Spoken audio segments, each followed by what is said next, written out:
ஒரு இளைஞனுக்கு எதிரா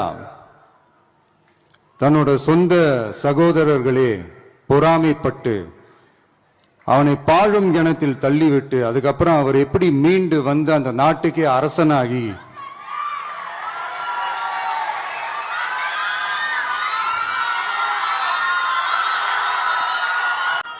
அந்த நாட்டுக்கே அரசனாகி தனக்கு துரோகம் செஞ்ச தன்னுடைய சகோதரர்கள் மட்டுமல்ல அந்த நாட்டையே எப்படி காப்பாத்தினாருன்னு சொல்லி இந்த மாதிரி நிறைய இன்ட்ரெஸ்டிங்கான கதைகள்லாம் பைபிள்ல இருக்கு. படிக்காதவங்க படிச்சு பாருங்க.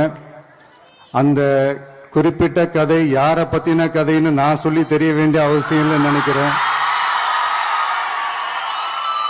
அது உங்க எல்லாருக்குமே நல்லா தெரியும்.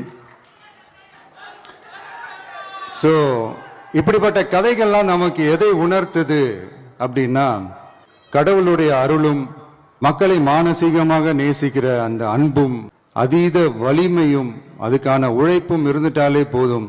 எவ்வளவு பெரிய ஒரு போராட்டமோ ஒரு போரோ இல்லை எதிரிகளையோ ஜெயிக்கலாம் அப்படின்றது தான் இந்த கதைகள்லாம் நமக்கு உணர்த்துது.